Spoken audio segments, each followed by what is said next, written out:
মহারুদ্র বজ্র হনুমান মারুতি।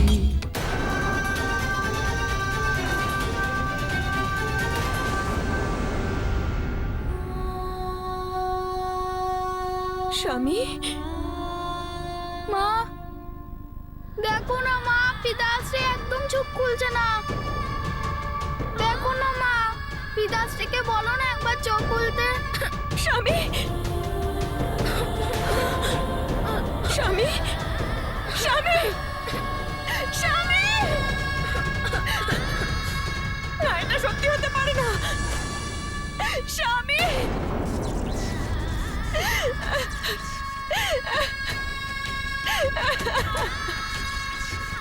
অঞ্জনা, আমি আমি কালদেবের বন্ধনে আবদ্ধ হয়ে গেছি অঞ্জনা। ব্যাস, এখন আপনার কান্না থামান। হনুমানকেই শুধু কাঁদতে দিন। ওর যে এখন জানা দরকার যে কালের নিয়ম উল্লঙ্ঘন করার দণ্ড কি হয়। যেখানে অনিয়ম সেখানেই জম।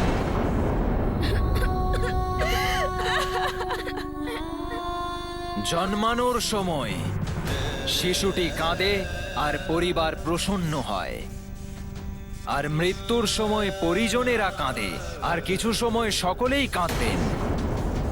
তারপর সবার জীবন আবার আগের মতো হয়ে যাবে। এটাই যে সংসারের নিয়ম কেশরী। এখন আপনার সাথে আপনার পরিবারের সমস্ত সম্পর্ক শেষ হয়ে গেছে। আপনি হয়তো সঠিক বলছেন কালদেব,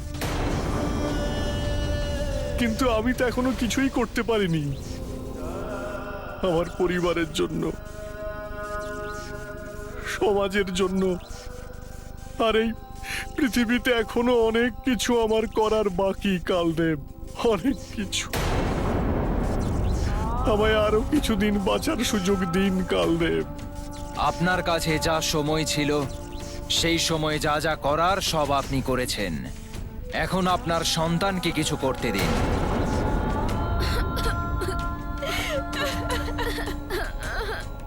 ও এখনো অনেক ছোট কালদেব, ওর অনেক কিছু শেখার আছে। কিন্তু ও মহাবলী, সংকট মোচন করে। কালদেবের সম্মুখীন হতেও ভয় পায় না। কালদেব, ওর যদি কোনো ভুল হয়ে থাকে তাহলে আমি ওর জন্য আপনার কাছে ক্ষমা প্রার্থী। ক্ষমা করুন।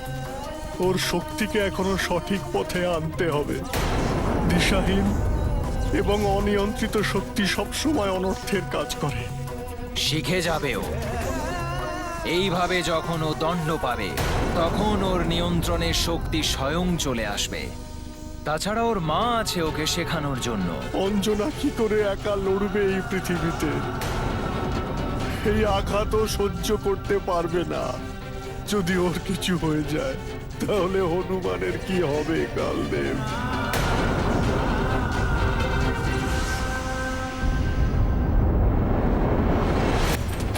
এটা এটা কি হচ্ছে দেবেশ্বর? অনর্থ হয়ে গেছে জগৎপালক। আত্ম অহংকারে নিমজ্জিত হয়ে কালদেব অন্যায় করেছেন।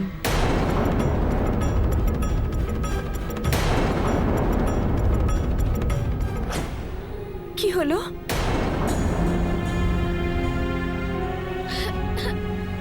আমি আমি কাঁদছি কেন?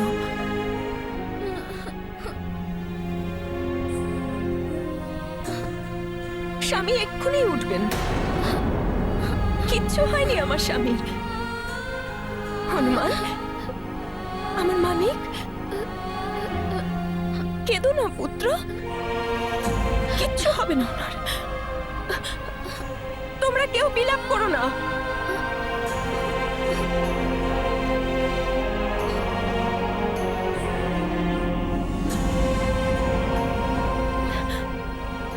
এরকম ভাবে কি দেখছো আমাকে পুত্র?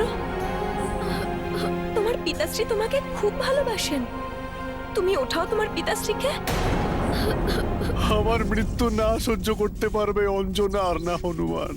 আমার পরিবারের উপর দয়া করুন কালদেব, দয়া করুন আপনি। আমার একটা ছোট পরিবার কালদেব, আমাকে ছাড়া শেষ হয়ে যাবে ওরা। ছারখার হয়ে যাবে আমার পরিবার, ছারখার হয়ে যাবে।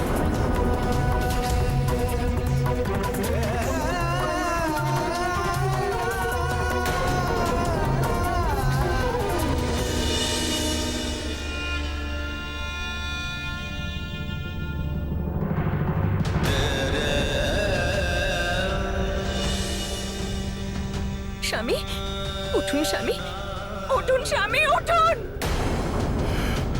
অঞ্জনা, আমার অঞ্জনা এই পৃথিবীতে কি করে একা থাকবে? আমাকে ছাড়া বাঁচতে পারবে না ও। ওকে শুধু আমি সামলাতে পারি। এখন যে আর কিছুই করার নেই কেশরী, এবার আপনি ওদের চিন্তা ছাড়ুন। আগামী 11 দিনের জন্য, যতদিন না বিধি মতে আপনার শ্রাদ্ধ হয়ে থাকে, ততদিন যে আপনাকে প্রেতলোকে বসবাস করতে হবে। না কালদেব,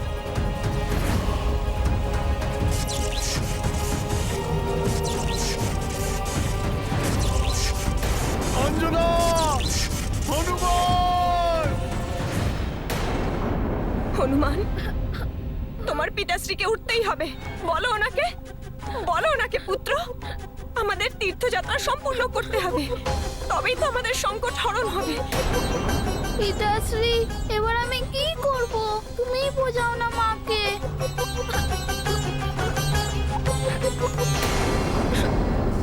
অঞ্জনা, হনুমান,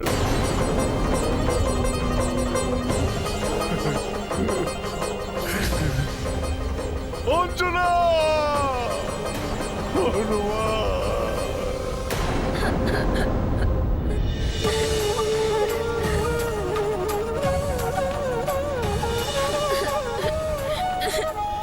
তোমার পায়ে এতগুলো ফোসকা পড়ে গেছে। যার তোমার মতো পুত্র থাকবে তার কিছুই হতে পারে না পুত্র হনুমান। পিতাশ্রী, পিতাশ্রী, চোখ খোলো না, দেখো না মায়ের কি অবস্থা হয়েছে। স্বামী!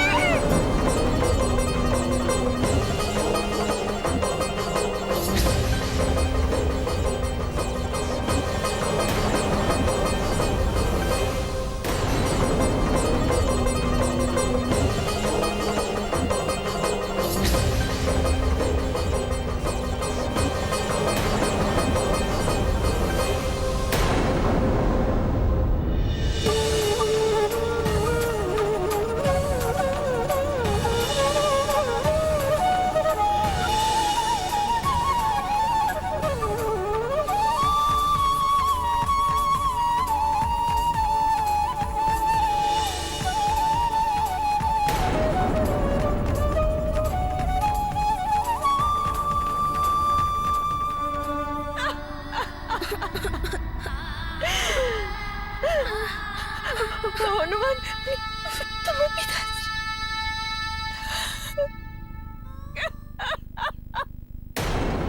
একবার চোখ খোলো না পিতাশ্রী।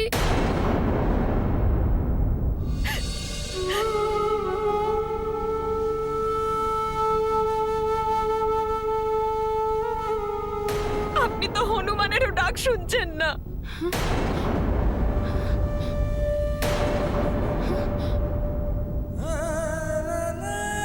মহারাজ কেশরী,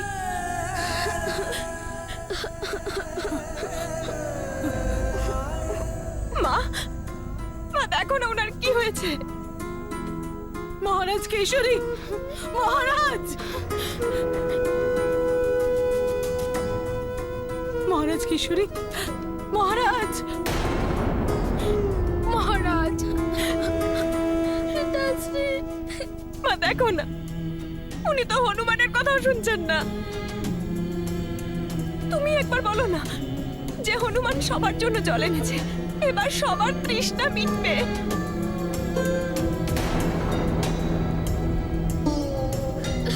অঞ্জনা, এসবই আমার জন্য হয়েছে। কিচ্ছু হয়নি ওনার, এক্ষুনি উঠবেন স্বামী, তীর্থযাত্রা সম্পূর্ণ করতে হবে। মাঝপথে ছেড়ে চলে যেতে পারেন না।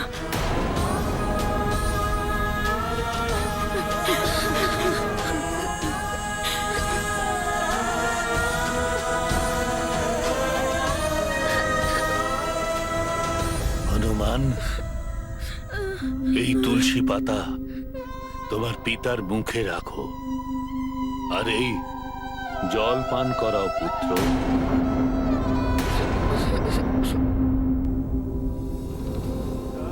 এই তুলসী পত্রের দ্বারা উনি মোক্ষ প্রাপ্ত হবেন, আর মৃত আত্মার ভগবান বিষ্ণুর বৈকুণ্ঠ লোকের অধিকার প্রাপ্ত হয়ে যাবেন।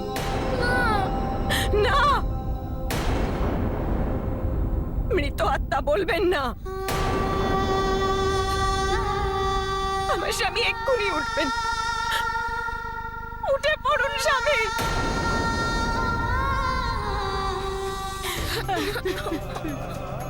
আমি দোষী, না আমার তেষ্টা পেত, আর না হনুমান মহারাজকে ছেড়ে দূরে যেত।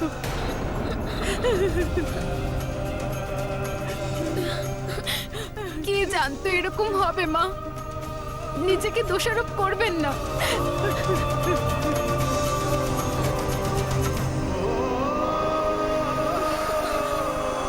খুবই অভাগী আমি, আমার জন্য আমার কন্যা।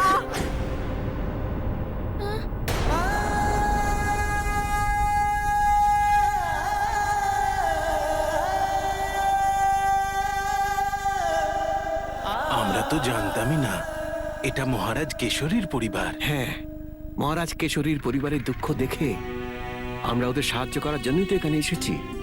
দুঃখের পর্বত যেন ভেঙে পড়েছে মহারাজ কেশরীর পরিবারের উপর। এরাও আমাদের মতোই মৃত্যুঞ্জয় মহাদেবের দর্শনের জন্যই যাচ্ছিলেন। বড় অঘটন হয়ে গেল ওনাদের সঙ্গে। আর এমনিতেও মহারাজ কেশরী আমাদের ঋষিদের অনেক উপকার করেছেন। উনি শুম্ভসদন রাক্ষসকে বধ করে ওর ত্রাস থেকে আমাদের ঋষিদের মুক্ত করেছিলেন। হ্যাঁ, এরকম দুঃখের সময় এখানে থেকে আমাদের মহারাজ কেশরীর পরিবারের সাহায্য করা উচিত।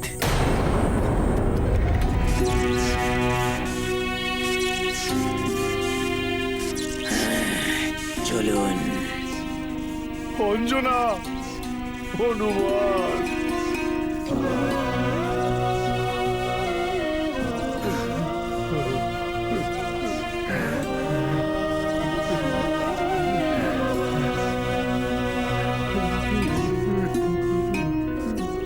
অঞ্জনা, হনুমান। হনুমানের মতো অপবিত্র এক শিশু কি করে এত বড় অপরাধ করতে পারে, যার জন্য ওকে এত বড় শাস্তি পেতে হলো?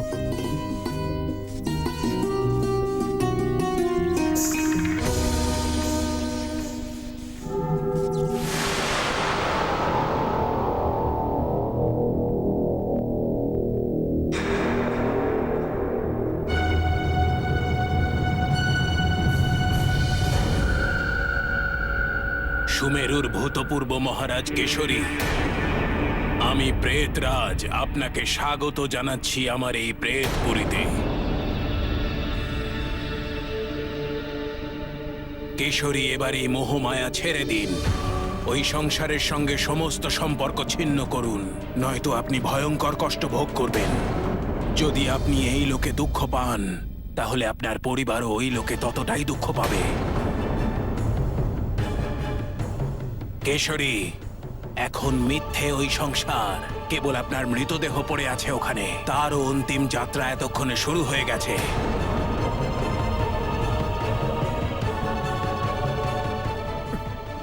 গুরুদেব, অন্তিম সংস্কারের ব্যবস্থা করা হয়ে গেছে। সমস্ত সামগ্রীও এসে গেছে।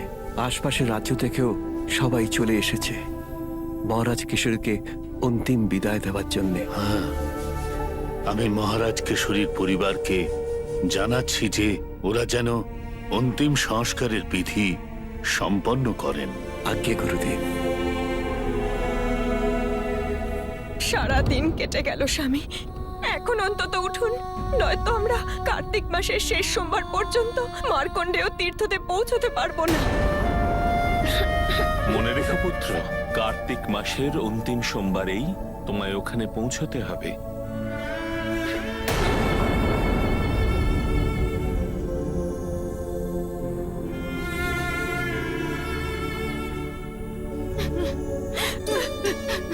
মা,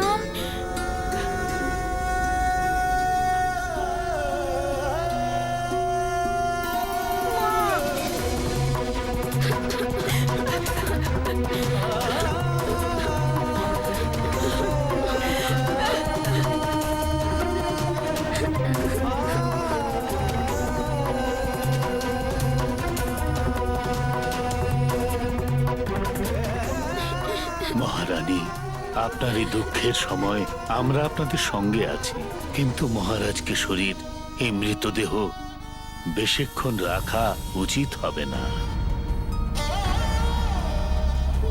আমরা সমস্ত ব্যবস্থা করে ফেলেছি, ওনার অন্তিম সংস্কার হয়ে যাওয়া উচিত।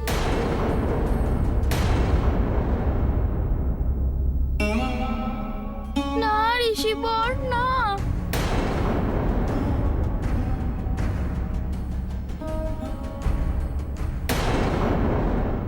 মা,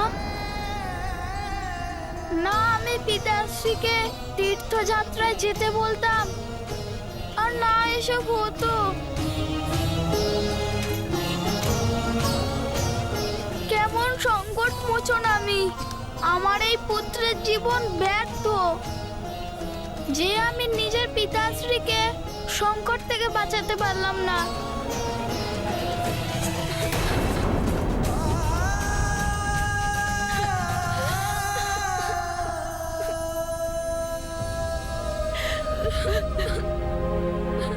এরকম বলো না পুত্র,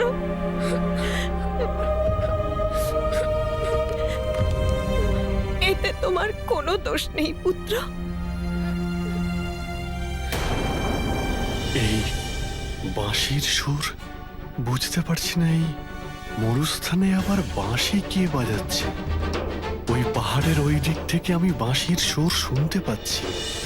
কেউ বাঁশি বাজাচ্ছিল, সেটা কেমন রহস্যময়, তা কেমন যেন রহস্যময়ী বাঁশির সুর ছিল। সেটা শোনা মাত্রই তোমার পিতাশ্রী দৌড়ে চলে গেলেন। বাঁশির সুর, তাও আবার রহস্যময়। আমার স্বামী এক্ষুনি ফিরে আসবেন। যে ওনাকে আমাদের থেকে দূরে করেছেন, উনি অধিক সময় পর্যন্ত এনাকে নিজের কাছে রাখতে পারবেন না। আমাদের ভালোবাসা ওনাকে ফিরিয়ে আনবে।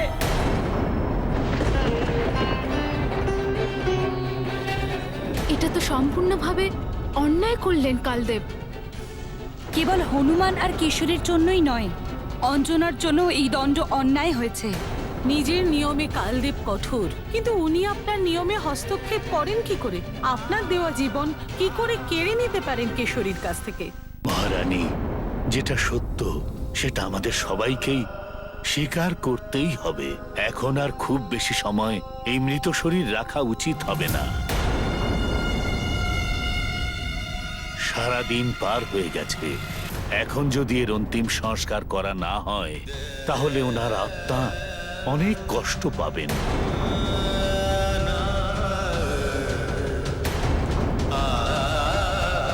পুত্র হনুমান, আমরা অন্তিম সংস্কার বিধির ব্যবস্থা করে ফেলেছি। এখন তোমার অন্তিম সংস্কার পূর্ণ করা দরকার।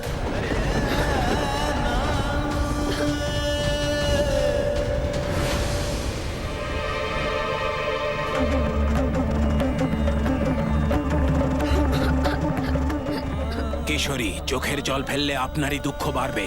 চোখ বন্ধ করে শান্তিকে ধারণ করুন, আর কিছুক্ষণের মধ্যেই আপনার পুত্র আপনার মৃতদেহের শেষকৃত্য সম্পন্ন করবে। তার ফলে আপনার সঙ্গে পৃথিবী লোকের সম্পর্ক সমাপ্ত হবে।